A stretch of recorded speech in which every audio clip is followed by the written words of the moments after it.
এতদিন পরীক্ষা থাকার কারণে আমি ভিডিও দিতে পারি নাই, তবে গ্রামের দিনগুলো কিভাবে কাটিয়েছি চলুন এক নজরে দেখে আসি। প্রথমেই চলে আসলাম আমার প্রাণপ্রিয় আম বাগানে, যেটা আমি, আমার বাবা এবং বড় ভাই মিলে লাগিয়েছিলাম। বাট বড় ভাই এখন দেশের বাইরে থাকে, তাই এই আম বাগানে আসলে বড় ভাইয়ের কথা আগে মনে পড়ে। বুঝছো?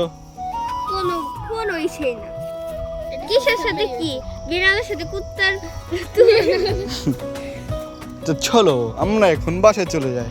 মজার বিষয় হচ্ছে আমাদের আমের সাইজ থেকে আমাদের লেবুর সাইজ অনেক বড়। আল্লাহর রহমতে ছোট গাছে অনেক আম ধরেছে, আমরা কোনো মেডিসিন দেই না, আমে পোকা হয় না তেমন, বাট যেগুলো বড় বড় আম হয় সেগুলো আবার পোকা হয়।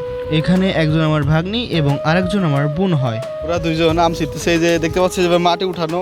এখানে কত কি হয়েছে, এখানে একজন পড়ে যাচ্ছিল, এখানে হাগু করে থুয়ে চলে গেছে। হ্যাঁ সত্যি কথা, সত্যি। এই আম তোমরা এখন মাখাই খাবা। ভাগ করে নাও, যাও। হ্যাঁ, ভাগ করেই নিয়েছি। ইতিমধ্যে আমরা দেখবো এই দুইজন যাবে এখন আম ছিঁড়ে নিয়ে। তো ওদের ফুপি যান আর একজনের নানি যান, কারাল নিয়ে বসে আছে, ঠ্যাং ভেঙে দিবে। চলো।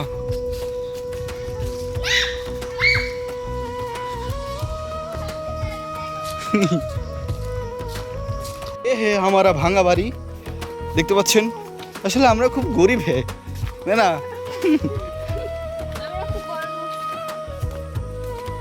আমাদের বিল্লি একটু আগে কুত্তাকে একটা কামড় মারছিল।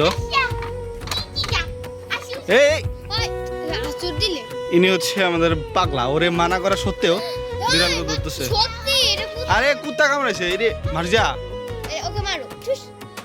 তারা টান দিয়ে দিতেছি, ধরো। হ্যাঁ এবার পারো। ওই পড়লি এই তো।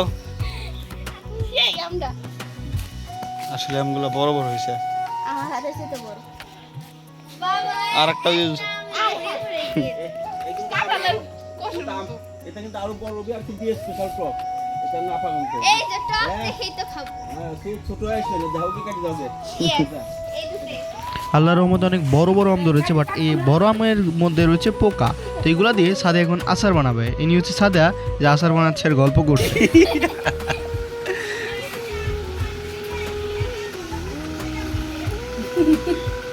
আমাদের সাথে এখন আচার বানাবে, এগুলো সব শুনতে হবে।